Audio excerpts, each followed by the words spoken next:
our speakers are Gibson Durford and Stacey Chavez. I'll introduce them in a minute, but what we're going to be doing is Gibson's going to talk about how he's going to talk about soil health for one, but also about how the climate can impact soil health too. So that's a big part of what he'll be talking about. And Stacey's going to be discussing how about bringing textiles to raising fiber and bringing it to market, to commercial fiber, and some other things. Okay. Yeah. You never know. You never know. So in 2009, Stacey Chavez, along with her husband Skip, began breeding and showing Oaxaca alpacas. Their farm, Sky Ridge Alpacas, is located in Terrebonne, Oregon. Stacey has extensive knowledge in sourcing, sorting, and consolidating fiber materials. This experience was a perfect fit for creating the distribution chain that would be needed to collect, grade, bale, and sell alpaca fiber nationally. In late 2015, Stacey Chavez, along with Lynn Edens, purchased Imperial Yarn and has grown the company into a national brand.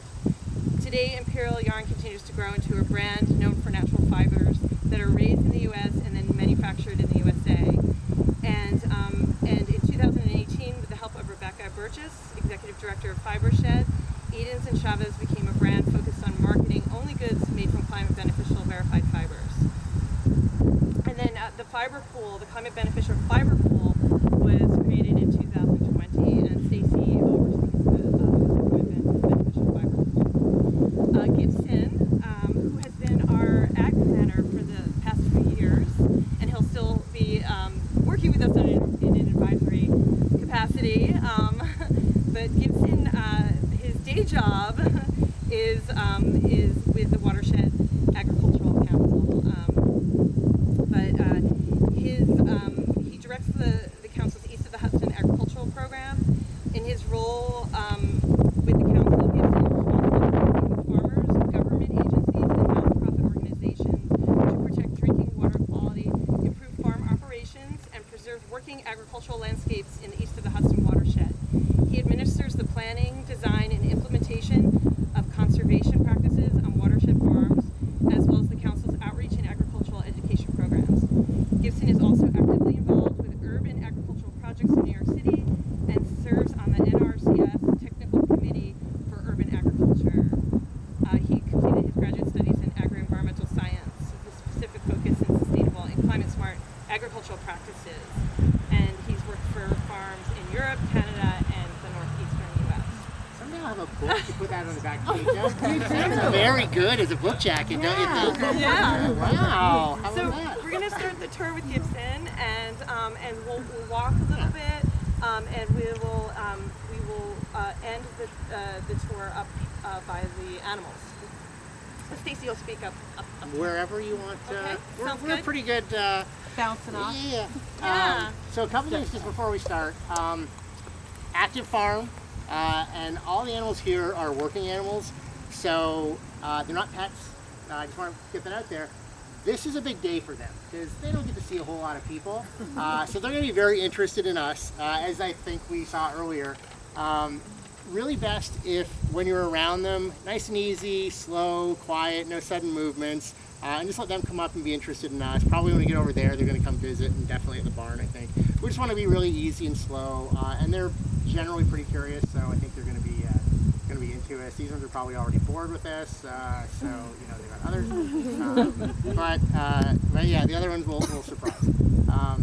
Excellent. So just to kind of place this a little bit, so we're in northern Westchester. Literally the other side of the road is Putnam County. We're in the New York City watershed, so when it rains here, that shows up in our city taps shortly after. So it drains down, and it's all surface water flow. Drains down through the creeks and streams. The Teagan Reservoir is literally a mile down the road. When you guys are leaving, if you go right down, or left down to Lansing, left and left, you'll end up at the reservoir, and it's a really nice way to go home, and that is if you do not want to stop and get cider donuts. It's a tough balance, pretty reservoir, cider donuts, leave that up to you. But yeah, so we're in the watershed. Historically, this was all dairy farms, and it's actually where most of New York City's milk came from, right up through the 80s.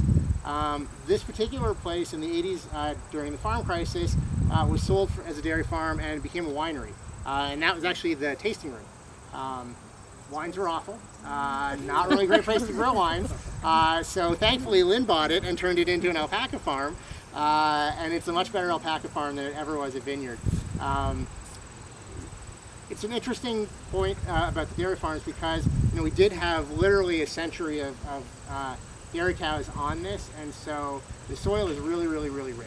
And we're lucky all the nutrients that they had as they were grazing around have given us a really good sort of starting point. I started working with the farm through their water quality program. So the council I work with funds best management practices. I'm going to slip into acronyms. Can't help it. You're all in the industry. You use your own acronyms. You know how tempting it is. If I say something, you're like, I don't know what that is, just let me know and I'll correct it, but I'll try not to. So we work with farms to implement best management practices to protect water quality. And the farm has a number of those. So that was really our sort of initial work with the farm. And then Rebecca Burgess from Fibershed came to one of the auctions that happens on the farm and talked about carbon farm plants.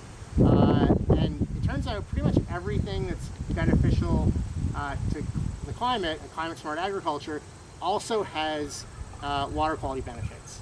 And so we kind of looked at our farm plan that we had developed for water quality and we're like, hold on, we can actually figure out all the good stuff we're doing, CO2 and greenhouse gas wise, and flip this water quality into a carbon plan, which is what we did. And then there's some other things that we've been able to add in. And I think as we talk about, carbon farming or climate beneficial practices, one of the key things we always want to consider are co-benefits. And when we look at some of the stuff on the farm, we're going to consider that. So the stuff that we do, great for water quality, but also really good for greenhouse gas reduction or carbon sequestration, locking it in the soil. So maybe walk over. There were alpaca in the big field, and we can head that way. If you guys have any questions for me as we're walking, we've got time. Same with Stacy. I have a question. Oh, yeah. What year? I can't remember the year. Was it 2018 that we started the carbon? I think so, yes. That's what I sounds thought. right. Yeah. So 4 years in. Yep. And we work regularly, so either myself or our planners are here every year to kind of check on all the things that we've done, make sure things are going to plan, make sure there's no new problems. We do soil samples every 3 years, so we get to see stuff. So there's a lot of tracking and verification of the stuff that we're doing. And I know that's going to be a topic for later in the panel. So we're very much hands-on, and I think that really works. Now, I will say, as we've developed the plan, we're not trying to create offsets, right? And offsets are questionable, and you're going to get a little bit of opinion on all this. We're just trying to produce the best quality fiber that we can with the lowest carbon footprint that we can. So it's all about reducing what happens here and at this point in the supply chain, right? It's not trying to balance out United Airlines and what they're doing and we're selling credits to them. It's just this piece is as good and as efficient as we can possibly make it. And then the other parts of the supply chain need to take care of themselves. So that's kind of our driving goal in all this. Yeah. That's great. That's Cool. That's really Yeah. Excellent. Perfect. All right, well, let's go that way to where that gate is, just past the big tree.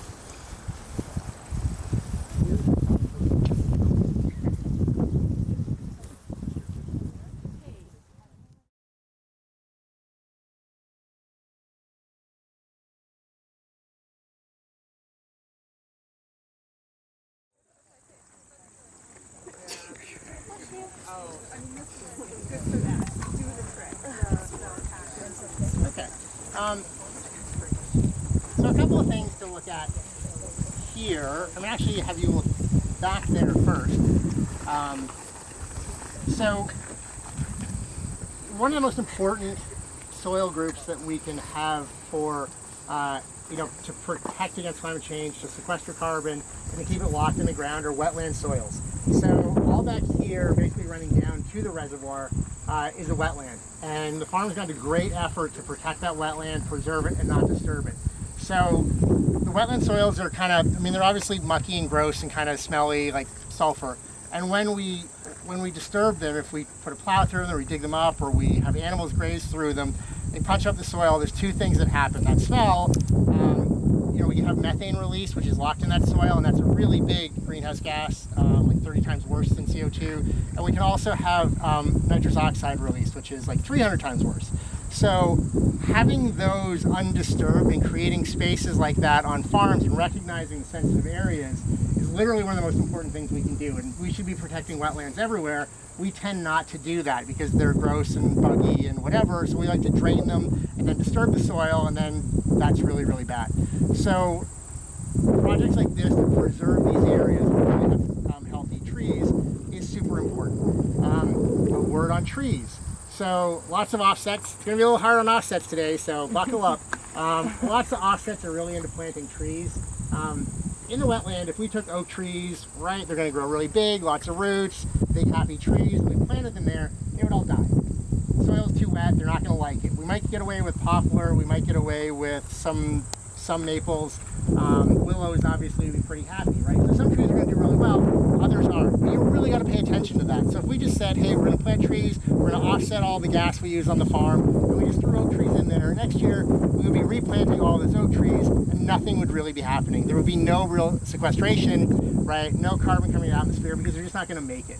And that's a really big issue with a lot of the tree planting programs. Not that there aren't places that they can happen and be really effective, but it's got to be harder than, it can't just be like, hey, pay $2 and offset your United Airlines flight, because that's not going to actually end up with the growth. We need the trees to grow and to establish and to go from there. Also, in creating this wetland, we've had to go through and clear out a lot of trees, right? Old ones that aren't healthy, to make room for new stuff to grow. So if they're old, they've kind of reached their maturity.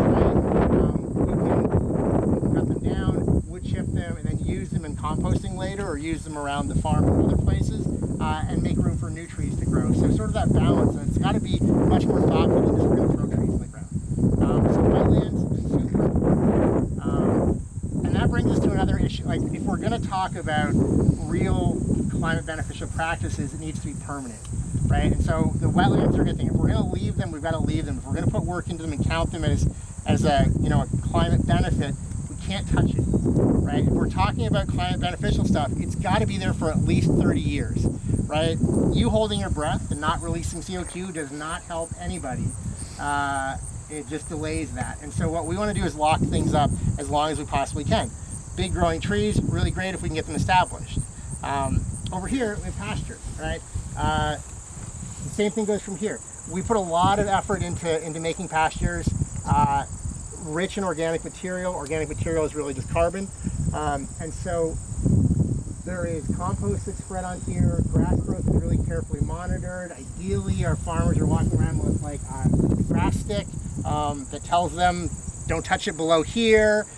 They should graze if it's up here. We can measure how many grass stems we have per acre based on this. So really, having farmers pay really close attention to their grass is one of the most important things we can do to reduce greenhouse gas in the atmosphere. Sounds dumb and simple. It's grass, right? But we spend a lot of time and effort trying to figure out how to get air, get the CO2 out of the air and lock it into the ground. Well, guess what? Your 10th grade biology teacher who really wanted you to learn about photosynthesis, kept telling you it was super important, was absolutely right. It is super important. That's going to be a major difference. And if we can grow grass really well in the places where we can grow it, not only do we get the growth on top, but we get the roots. And so we have phosphate, right? So in this chunk of grass, right, all this soil is attached to the roots. So we give it a shake, right, we can start to see all the roots coming down. So we get the growth up here, but we also get, the root growth underneath. And also, plants are really complicated, and the soil is really, really complicated, and the plant-soil interaction is really complicated. So in, let's say, this much soil, there are more organisms than there are people on Earth, right? Billions of organisms in this much. It's a really complicated web of life in here, and there's a lot of symbiotic relationships. So not only do we get carbon going out of the atmosphere into the plant, feeding the roots, but the roots also feed all the microorganisms. And so when you see these clumps of dirt, right, these are actually held together by the sugars that the plant is feeding to all the bacteria in here. So you get this really great relationship between fungi, bacteria, the plants. There were a bunch of worms when I dug this up, right? The invertebrates, the macroinvertebrates, the big ones like worms, and the little ones we can't see. But we get all this good biomass that's happening.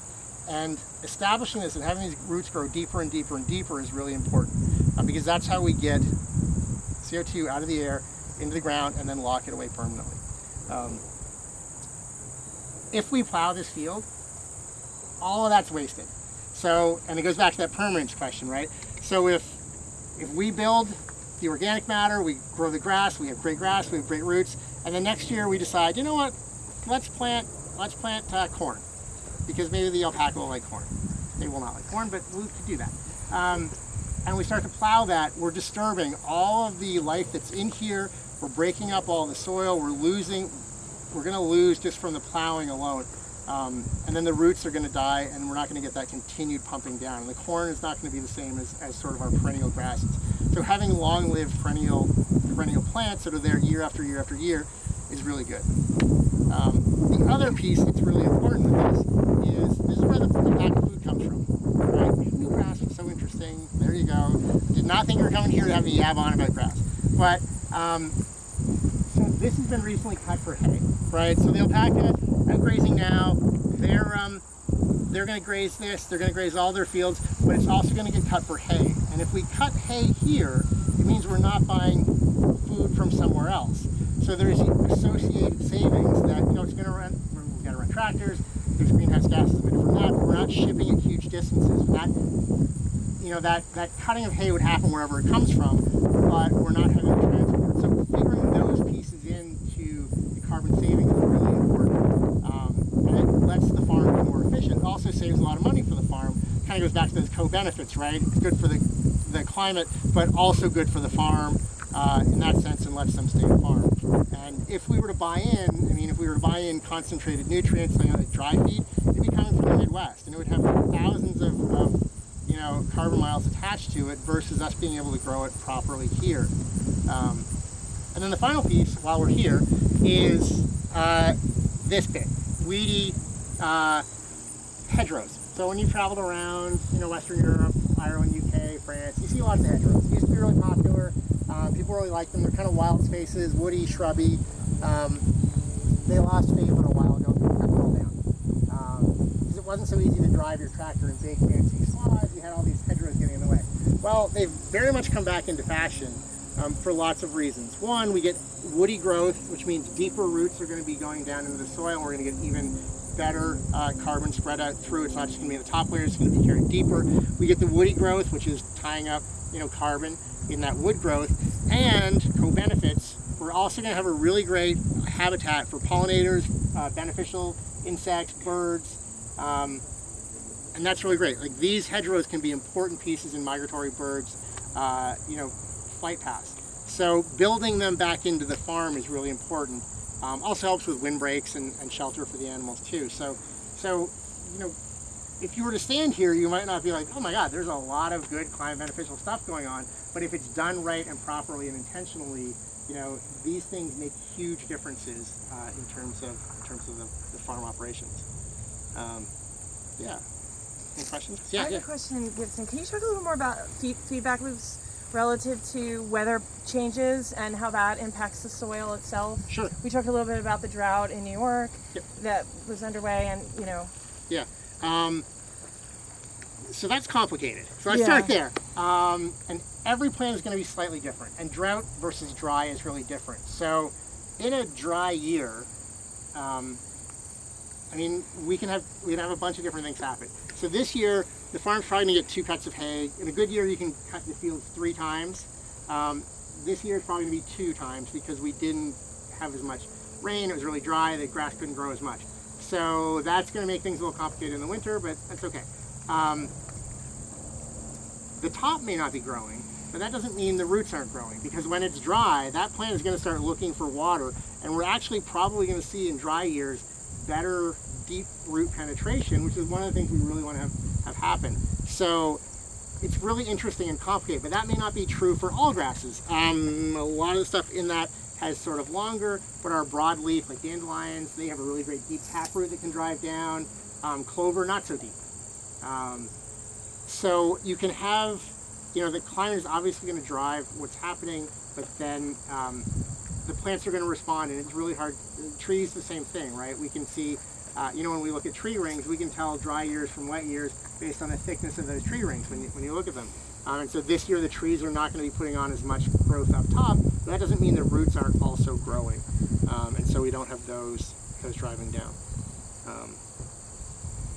Yeah. Cool. Can you tell us a little bit about how when the grazers stress the grasses and how that injects more carbon? Yeah. And that synergy that they have and the management thereof. So that goes back to our grazing stick, right? There's a range where the grass is going to grow, we're going to let it grow, and we'll get to a certain height when we want to put the animals on to graze it. We'll graze it down and grass it right So as the animals come through and graze, that causes the grass to get stressed, right? Predators, oh my goodness. So the way they protect themselves from that is to drive their roots down, right, and put more energy in because the top is getting grazed off. And that will drive them deeper and then makes it even healthier, so when the sheep come, or the alpaca come off, the grass can regrow. So timing that is really, really critical. So if we go too late in putting the animals on the grass, it becomes more fibrous and cellulosey, and they don't like it as much, right? There's kind of a sweet spot between tall but not too tall. If it goes to head, that's not always great because we're gonna get weeds that way. So we kind of want to graze things right about sort of where they are now. Take it down, and then take them off. And having that rotational grazing or prescribed grazing is really, really important. First of all, it's better nutrient and calorie content for the animals because they're getting sort of grass at its peak, but by controlling when they're on and when they're off, and when they're off is really important too. If we let them take it down too low, then the roots get stressed and they actually start to shrink, and they can't recover, and it puts the grass in a bad cycle. So that controlled is really, really important. Again, it saves money, right? If we can get the most efficient use of our grass and the most energy out of it, then we're not going to have to feed other stuff, vitamins, minerals, stuff like that. And so this is actually a difficult field to graze properly because it's very big. In our perfect world, this would be divided up into lots of little fields so that we could put them in, force them to eat every bit of grass, and then move them on to the next one. This is actually really a hay field, so they're just in kind of cleaning things up now. Sometimes when it's hay, the grass is different heights, and so we'll send them in, they'll kind of eat and take it all down ideally to the right size, and then it'll all come right back up to the same height. One of the things that we've done is way back, we put in waterers. So it's really great that we have all these fields, but if the animals can't drink when they're out there, they're not going to want to go. And so we put in waterers back there and down, way down there. There are more, so that when the animals are down there, they're not coming back to the barn. If they're constantly coming back to the barn, I mean, if every time you went to eat, you had to go back home to drink, you would never leave home to go and eat. So by putting those waterers around, we've encouraged them to go other places and can stay there longer. And that way we can move them around even better. One of the other pieces that we do back there is silvopasture. Silvopasture is basically planting trees in a field or cutting trees out of a field and growing grass. And so that's really a great, kind of an old-fashioned practice like the hedgerows that went out of fashion because you couldn't mow it with a big tractor really easily. But what it does, especially as our summers are getting hotter and hotter and hotter, it gives them a shady place to graze, but there's still grass. So they can be under the trees and also have grass available to them. And it's really great, especially for alpaca who are super heat sensitive, right? They're used to, they are from the Andes, cold weather, so our summers are really a stress for them. This farm doesn't do it. One of the other alpaca farms I work with, we'll put out sprinklers in the summer, and the alpaca will form these really lovely lines, waiting for their turn to stand over their sprinkler, get their belly all wet, and then move on to the next one. There is nothing more joyful in the world than watching that. Cool story, we don't have the sprinklers out today. But if you can go to an alpaca farm on a hot day, highly recommend it. But yeah, so the silvopasture is another new old practice that we're bringing back. And again, we're getting a big climate benefit from that because we have a field, but we're also now encouraging tree growth, and so locking some of that stuff in the woody growth. Yeah. Is there a perfect equation for the amount of alpacas you have per acre? Is there like a sweet spot for that? There is, and it really varies very much from farm to farm. So the answer that we would give you here with this really beautiful grass, right? I mean, this is great. It's very different than I think Stacy would give you out in the western part of the country where it's a totally different landscape and difference. So What is it here? Here we can probably go 8 to 10 alpaca per acre. And if it's run tighter, you can go above that. It also depends a little bit. Again, I just want to point out, I don't think I'd mentioned it, the farm's about 350 acres. So it is here, it goes all the way down there and is on the other side of the road that you came in on, and also the gentleman alpaca are on that side of the road, for the most part. So how many do you have? That floats around from time to time, so it can be anywhere from a lot to wow, a whole lot.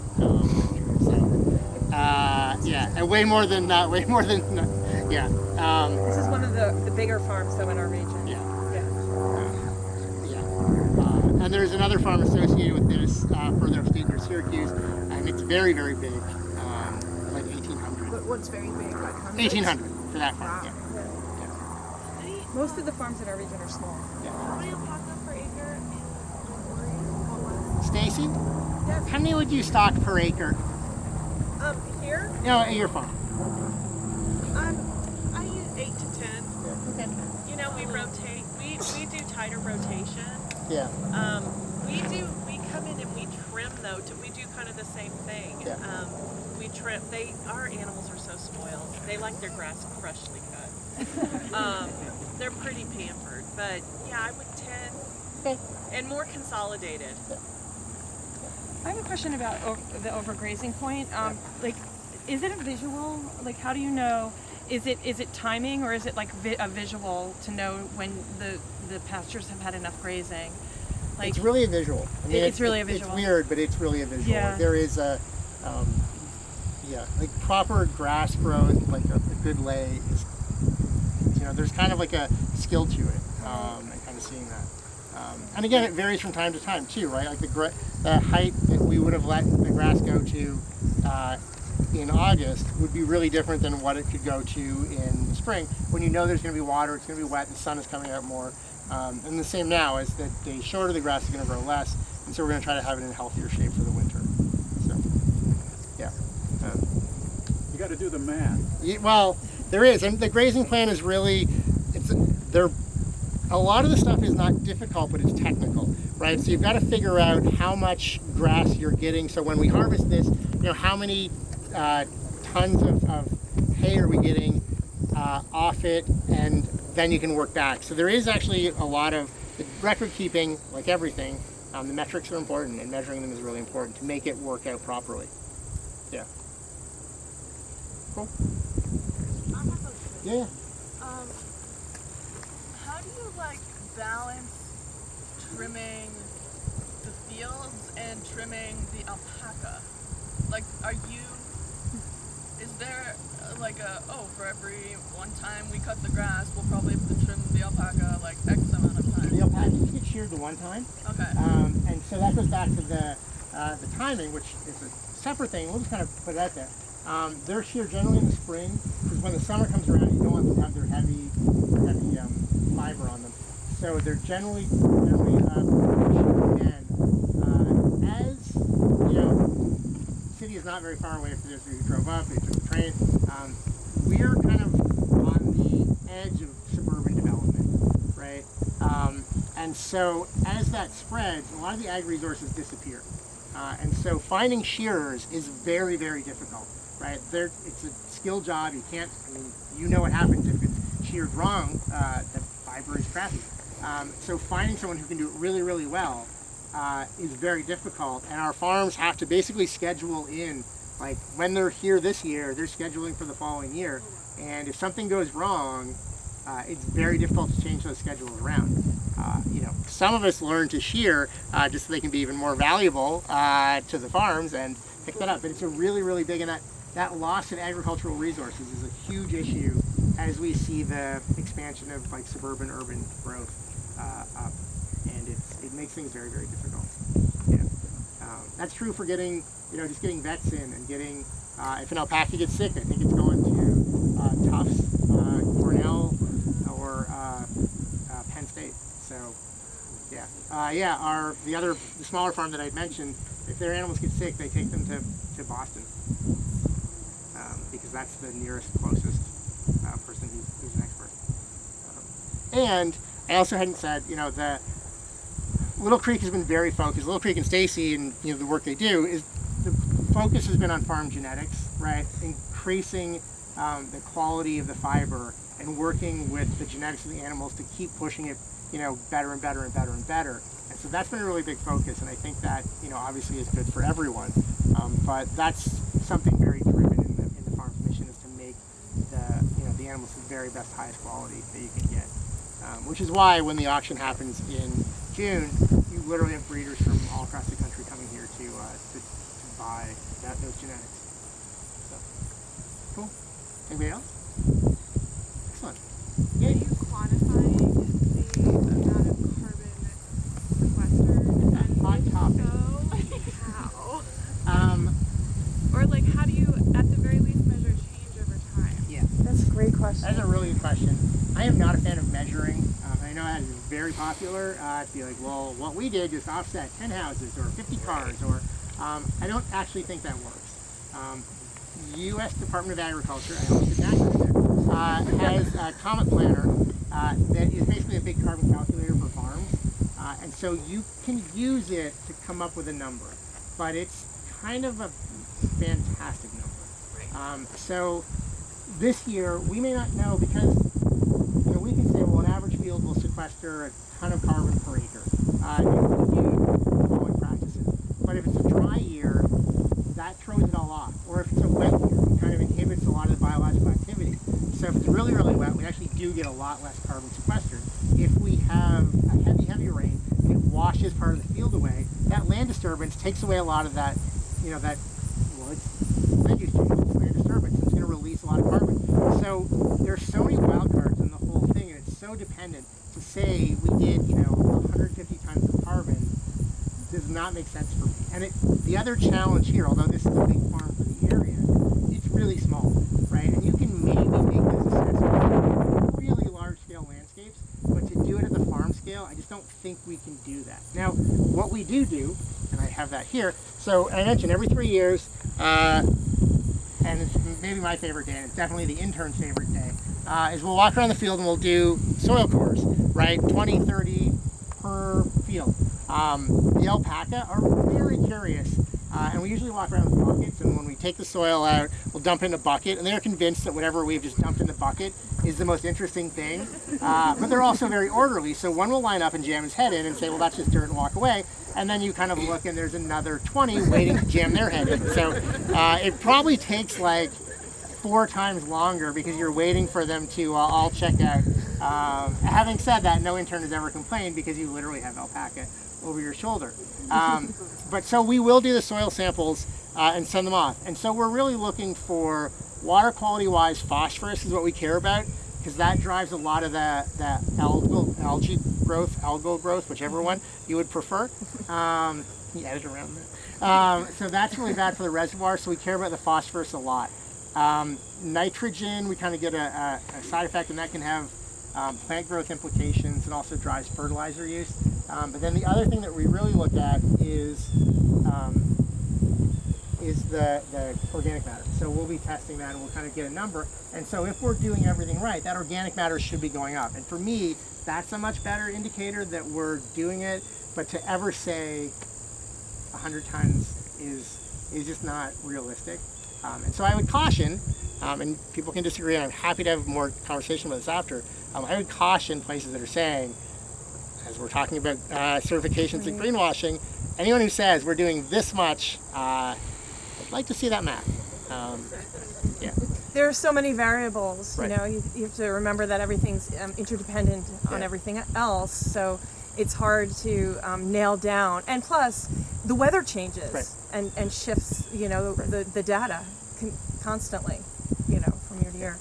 But this is why, you know, this practice-based, place-based verification program is so important, because, you know, where it's more like behavioral shifts in the practices on the farm that we're investing in. And if everybody does it, you know, you collectively make a better situation, you know, for climate change. One of the other things that we pay attention to, so we really look at soil pH. So you can have back to high school biology and chemistry, apologies. But we look at the pH, and the pH really affects grass growth.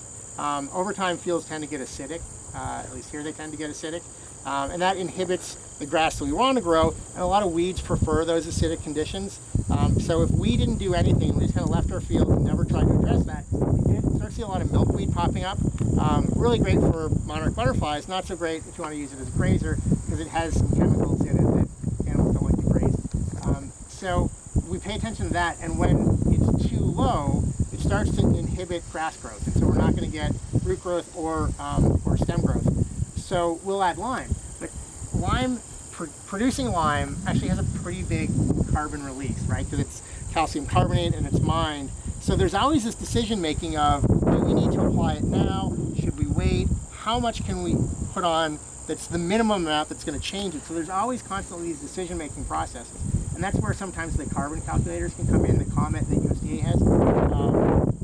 That can help with those and can help with these decision makings. And so rather than use it for, hey, we sequestered this many tons, you can use it effectively to say, this is going to increase our CO2 equivalents, or it's going to decrease. And so use it as a decision-making tool, not necessarily like, this is the number. And so that would be my, I will kick the soapbox aside, and yeah. So anyway. Great. Yeah. Other questions? Yeah. I have kind of a two-part question. Yeah. Earlier it was mentioned about before. Oh yeah, bald eagle, just in case you were. Sorry. Yeah. The eagle interrupted. Show stealer. It was mentioned that about 4 years ago this shifted to, I'm not going to have it right, Yeah, no, it's but fine. to like a climate positive carbon sequestration goal. What specific things does the farm have to change for that distinction? That kind of segues us into the next part. Yeah. No, that's good. No, But that's so, good. so sort of looking at that. This is the other piece that I would suggest is important for carbon farm planning and for sort of anyone who's making climate beneficial practices claims. The farm has to work, right? Like we need to be able to produce fiber here, and if we don't, then it doesn't matter all the good stuff we do, water quality wise, carbon wise, it's got to make sense. So really in the planning, it's kind of looking at what the farm does and how you can make it better, and reduce the CO2 associated. So for this farm, sort of working out the grazing, making sure we're maximizing that was a big piece of it. The wetland restorations and sort of encouraging that, the tree stands, and the silver pasture are other pieces. So it's kind of like figuring out what they need and then tailoring what we're going to do. And then the other big piece that is in progress, literally in progress, is a composting facility.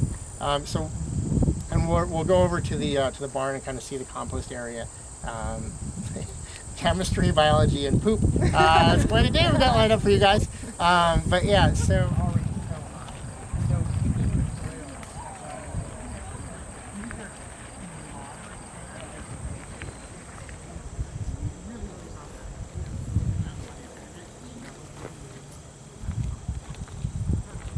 So I mentioned our composting efforts, and that's a really big part, and it's actually probably, well, it's the second biggest climate beneficial thing that the farm does. And so alpaca are kind of great. They'll pick latrine areas, and generally you do that in the field, so the fields can be picked, but also the barns can be picked out, and they go into the bins here. From here, they go over to a compost facility on the other side of the road, and it gets turned regularly. And so this is really, really great. We end up with, so it starts out like this. I'm just going to dump these out.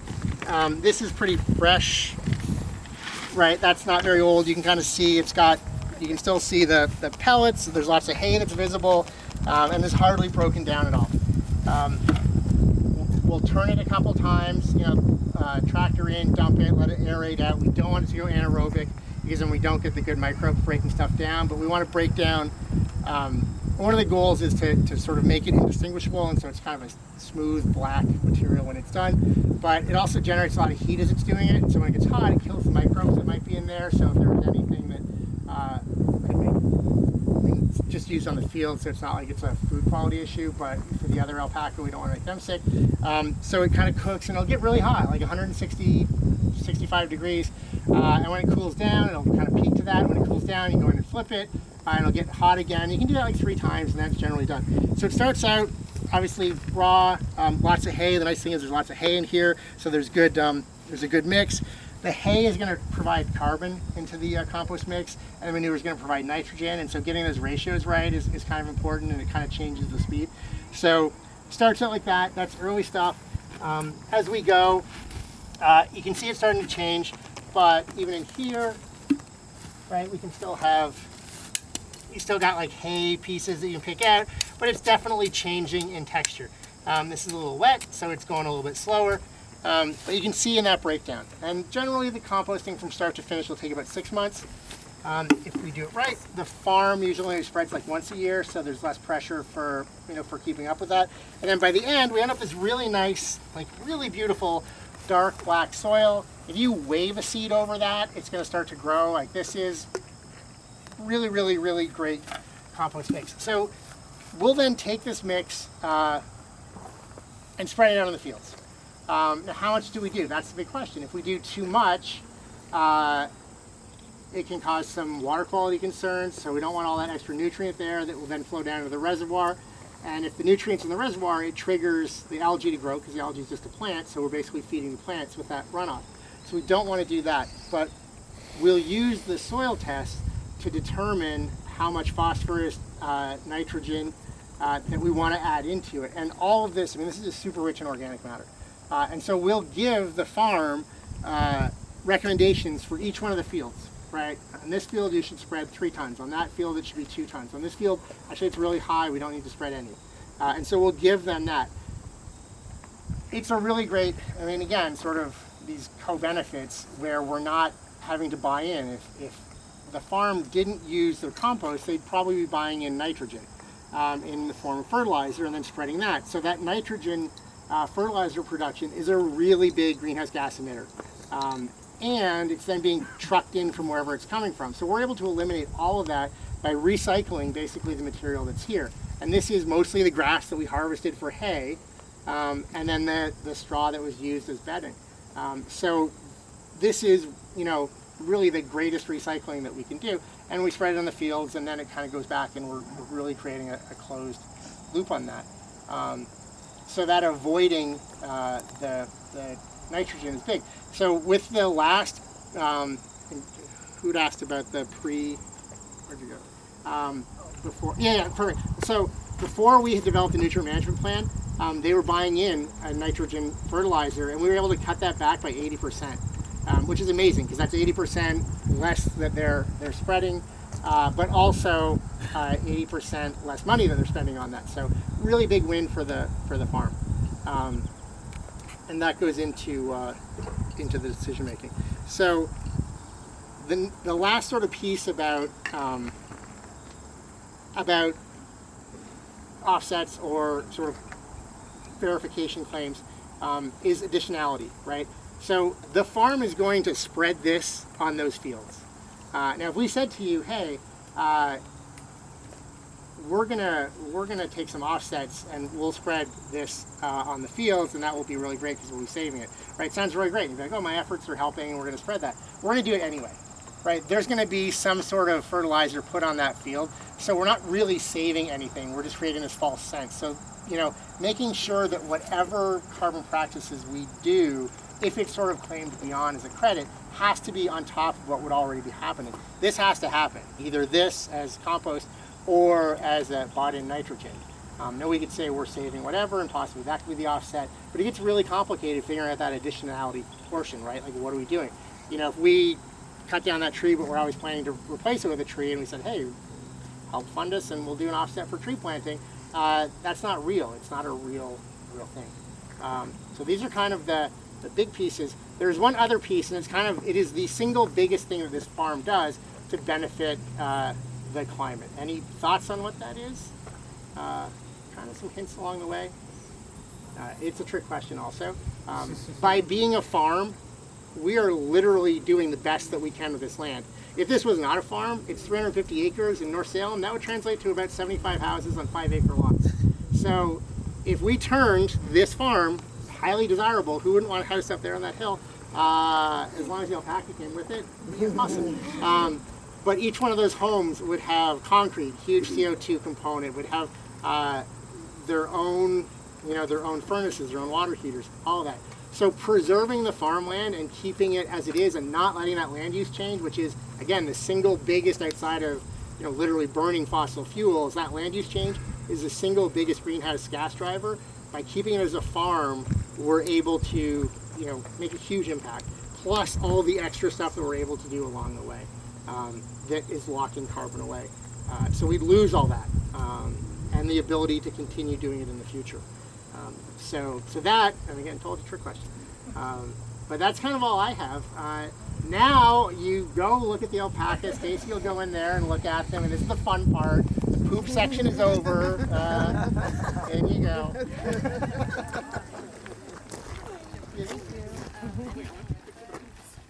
No, it'll just go on. Yeah, it's kind of weird. And she doesn't look like she's going anywhere soon.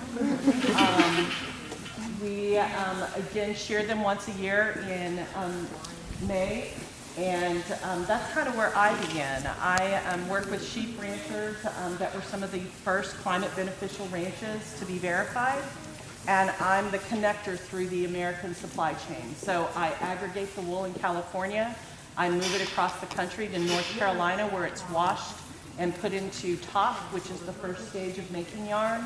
And from there, we disperse our wool to one of 4 spinning mills on the eastern, in the eastern part of the country. Once we spin the yarn, we actually store that on the shelf that brands can buy from us and dye in their custom colors, or we take it through to private labeled product or product for our own brand. We work with 7 different knitters and 2 different commercial weavers, as well as cut and sew, and also knitted fabrics. I have been working with Rebecca since July 2015, which just blows my mind. She's such a wonderful person. And so that's my connection to the ranch is, again, this is my partner in Imperial Yarn. In 2020, as Laura mentioned, we formed the Climate Beneficial Fiber Pool, which is directed at the commercial end of getting the fibers, alpaca, wool, and now cotton. Cotton now we are also doing on a larger scale. Questions? Comments? Is the Climate Beneficial Pool, is that the organization that's doing the verification? Fibershed, so Fibershed works with the Carbon Institute in California, the NRCS, which Gibson mentioned, and also in California, since we are primarily in California, they work with the RCD, which is the state equivalent of the NRCS. And we've kind of been encapsulated in California. Of course, Laura's done a really good job of bringing and converting farms to climate beneficial verification here in the New York area. Last week, the big news was FiberShed was awarded $30 million to roll our program across the U.S. by the USDA. So New York Textile Lab is in that And Laura's partnership. going to be able to bring really more great. ranchers in, and then you're going to see more fiber sheds be activated across the U.S. It's like winning the lottery. When Rebecca texted me and told me we had applied so long ago, I forgot how much money it was. And then she told me, I was like, are you serious? What are we doing with all that? And we really need to grow our program here in New York. So It's so really exciting. waiting with bated breath over the funding. Well, and So that, Laura, what that I mean, enables, it enables us to hire 2 ag planners now to help us build out programs with partnering farms, which is really exciting. And most of these farms are small-scale farms, because it's really important to include them in the efforts, around climate beneficial. So It is, well, and it's really cool because Laura kind of works with some of those smaller ranches to get their fiber, again, out there to sell.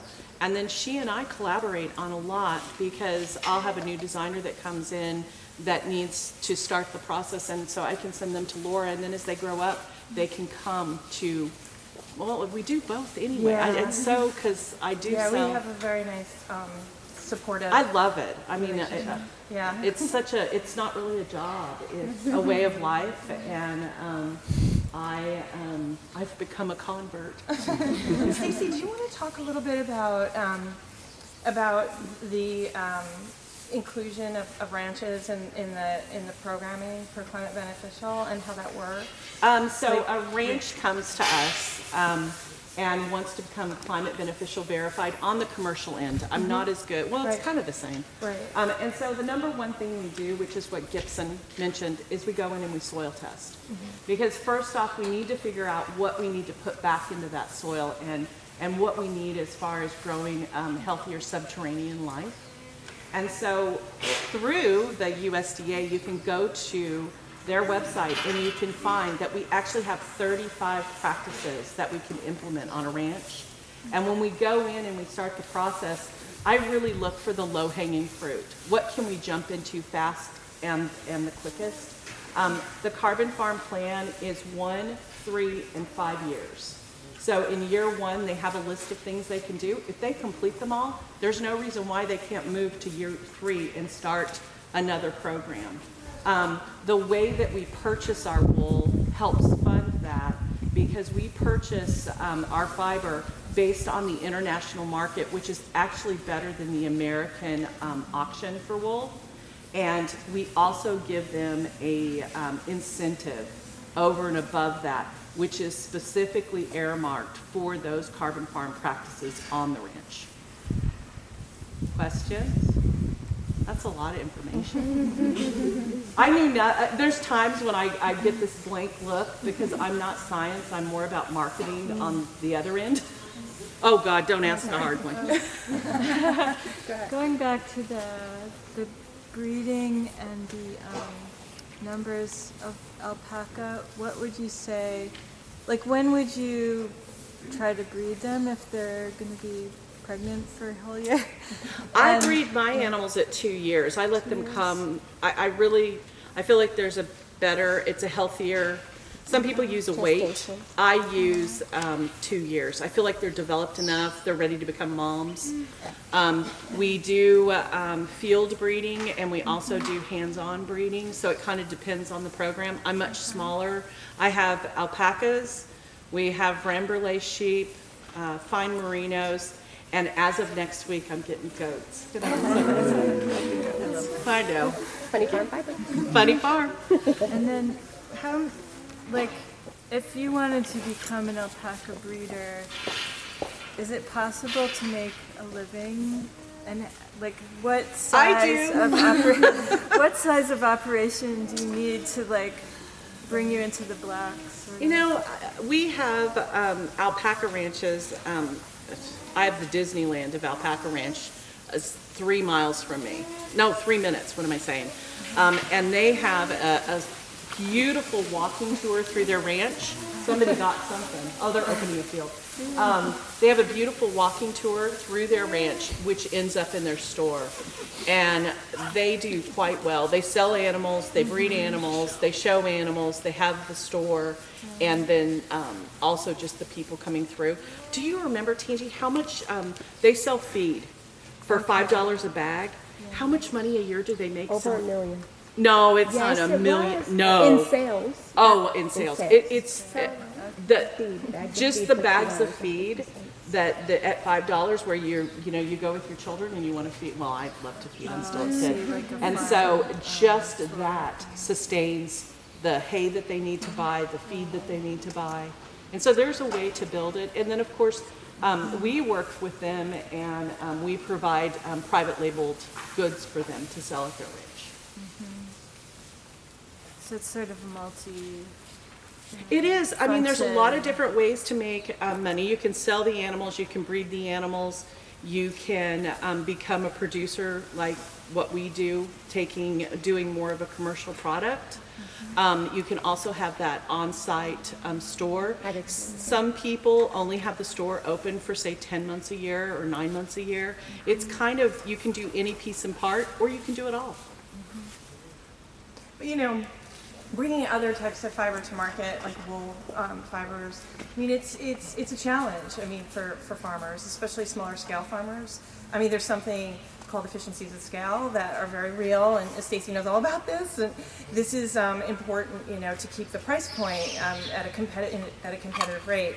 So, to have more farms that are self-sustaining, we really need to start looking at the end user and the person at the end who's going to buy that special sweater or the hat, the knit hat or the gloves, to understand why they might be spending a little more on the product because it's done in maybe smaller batches or even with the efficiencies domestically that Stacy's dealing with, still it's a little more expensive, right? It is. I mean, what we have to retail at. To cover all of that, to take care of the rancher. Because when you get to price cuts and stuff, the first place they want to start is with the rancher. That's the last place. I will not bend on it because they're my ranching family and I want to make sure that they are sustainable. The This is why it's so important to have Stacy in this position with the climate beneficial fiber pool, bringing all of that 900,000 pounds of fine wool. I think that statistic's sort of correct, right? A lot of from wool. the West Coast, to market. We need someone who's really going to understand the perspective of a rancher. And Stacy grew up in a ranching family. Well, it's been fun because I still breed and birth, and I have my big scale sheep ranchers, and we've had to deal, I don't know if you've seen on the news, the wildfires. And I had a rancher who was having issues, and I'm like, it's because the ash in the air depletes the nutrients in the forage, and so we really had to up our vitamin intake. And I'm a very small scale breeder and provider, and I was able to give them the answer because I'm out there doing the same thing they are. I'm up in the middle of the night lambing. Trying to breed. I've got somebody I can't get pregnant, or there's some tricks to that. And so I love having the animals because I still feel connected. So, how about your question? Was it answered? Totally different direction. How do you think about communicating what seems to me like very complex systems or the kinds of changes that you're talking about here in your carbon farms? How do you think about communicating those complexities to the end user and the benefits of those complexities? Really interesting because I don't think I slept last night because we just came, Tangi and I flew in from Oregon on Wednesday and we were in the city on Thursday night at Mara Hoffman's store, which had happened to be Climate Week by accident. And so we had did a presentation there, and as I walked away, I'm like, the one piece we really need to start working on is the end consumer. Well, that's what we brought up in the panel discussion. Yeah, That's a big really thing. That and it's depressing when you see the plastics, and we were talking about the marketing that is out there is approaching it from the negative. I need to do a better job of, I've got pictures year 1, year 2, year 3, showing the difference in that land.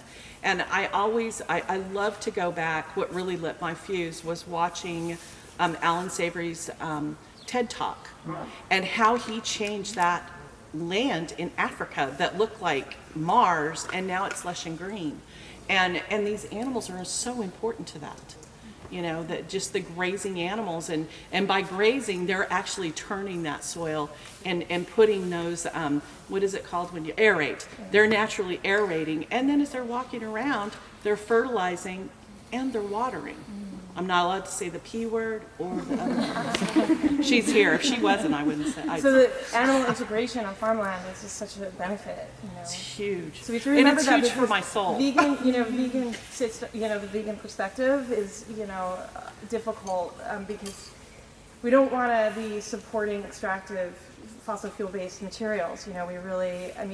We can be raising animals in a way that's super beneficial for the climate if we do it properly, right? Yeah.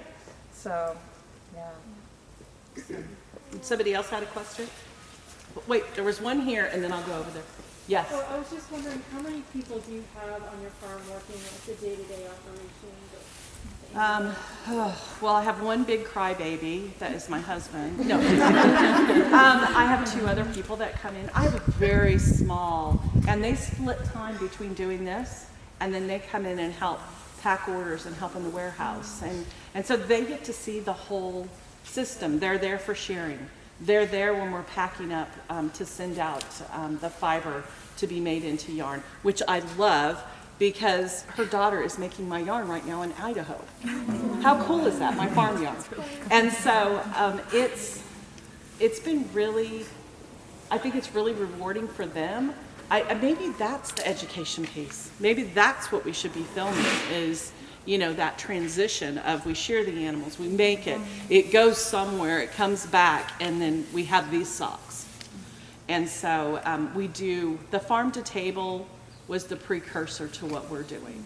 Now we're doing field to shelf, and it's so important for the health of not only the U.S. but also the world. And climate beneficial, I just want to segue, has gone into part of the commercial fiber pool now is also focused on cotton. And I feel like cotton is where we can really make some leaps and bounds within the environment. And that's folded into the USDA grant award as well. Yep. Which is really exciting. Yep. Yeah. Okay, one more question. Yeah, question. When you say the end user, your market, whether it be your farm specifically or the climate fiber pool, like who is your market? Mara Hoffman uses a little bit of it. From my field, that's a recognizable name, but is it yarn stores? Is it small scale designers? Like who's buying it right now? My biggest purchasers last year, when we look at our business, we're looking at, we're coming into 4th quarter, and it's like, where do we spend our energy next year, making sure we're getting this fiber? The hand knitting brands are huge. So we spend for a lot of the American-made natural fiber yarns. We spend for our competitors so that we're pushing forward. We're on the shelf right next to them. Right. How funny is it? And we're fine collaborating that way. Yeah. And so we need to get brands really lifting us all up and working together. And when I go and sit down with a brand, and Amara Hoffman's a perfect example. The first time I sat down with the team, I said, I don't want all your wool business. I can't handle it. I want a piece of the pie. We started with one sweater, and then in the middle of it, we had extra yarn, so we decided to do a hat. And is this going to be our 4th year, I think? And I mean, we've grown a beautiful program, and they're putting more and more wool into their offerings. And guess what else they've added? Cotton. So we're getting. I love that part of what we do. It's also really important for brands to not just buy into a one-time, program so that they can kind of put that climate beneficial verification stamp on their, marketing. Whereas we really need brands to be consistent and keep ordering and keep the programs happening. Keep the collections going, capsule collections, or however they're managing to do it. Within their ability, their price point ability within their company. It's really critical because there's like underneath all of that, there's the farmer or the rancher, right? We can't abandon them like with like one-off person. I want to say that Leah's here somewhere. She probably kicked me, but Leah. Years ago, Leah won a student design competition that is offered. There's a prize that's given by the Alpaca Owners Association, and she won that. And I remember being at a national fiber show, and her name flashed up, and I had been working with her, and I was like, "This is so cool. This is full circle." And we really need to hit the design schools. I give away fabric and yarn and everything I can to those competitions, because eventually they'll come back to us and help move our movement forward. Because Leah's been working with Climate Beneficial since Climate Beneficial started. No, oh yeah. From your vantage point, in order to really grow your program, do you, like, who's your ideal market? What market do you really want to get into more or grow more? Is it the Mara Hoffmans, the commercial brands, or is it really hand knitting? Like, is that perfect? Are you in a spot where you're happy with, or? I'm never happy. I started selling Avon when I was 9 years old, so I've been marketing my whole life. So I think that we'll come to when everybody's wearing a wool, when everybody's wearing all natural fiber, I'll be done. There really isn't an ideal. I mean, it's kind of the sum of the whole, and I think the reason that I like the different parts of the business that we do and the different brands that we work with, because it keeps it exciting and it keeps me on my toes, and I like that. My favorite, some of the bigger brands are harder for me to work with because they're so siloed. And you could spend a day going from department to department, meeting with the different design teams. I really kind of like that kind of mid-level brand, but I love the new designers, and I love being able, Chantel, who I don't know if she's gonna make it, Chantel's a brand new brand, and here I am, a commercial, more commercially focused. I have a program for her that she can buy yarn, and I don't even care if you're buying 45 pounds of yarn or 4,500 pounds of yarn. We want to help you grow. But I'll say on the commercial aspect Sorry. I'll say that My like boss is seven here. years ago, we would work with these big brands. They'd come in, they'd beat us up on price and things like that. Because what we were trying to do was put a square peg into a round hole. They didn't have a division that was American made that had, that budget set forth for that purpose. So I think that we're seeing a lot more of that in the last 2 or 3 years, that the larger brands are now coming in with the Made in America program, kind of gaining that momentum down to the buyer, and that to me is a huge win. It's a huge win because those are the things that can keep the momentum moving forward. Yes. That's my concern, is what keeps the bigger brands from sort of monopolizing. They don't. They really don't. They don't. And I mean, because right now I'm calling all the brands saying, how much wool are you going to commit to next year? How much cotton are you going to commit to? And so I always make sure that I have enough in reserve that we're entering our 3rd year of our Yarn on the Shelf program. And I mean, I'm happy to say that I think we've gotten to the right size pretty quickly, so that right now we're sampling all the brands are working on fall 2023. We actually had enough yarn on the shelf to be able to start developing their colors for next fall. And so it's communication. And it's working. My brands they become like family. That woman back there in the sunglasses, I love her. But not only that, we have great relationships with the spinners and things. Oh, so yeah, we're able to project that forward and kind of say, hey, what we're seeing for next year is we're going to need this, or what you can do to right, help but you us. hold in reserve for the smaller and the medium Always. size. Oh yeah, it doesn't matter. That's who we love to work with. Right. Yeah, it doesn't matter what size they are. I don't care if.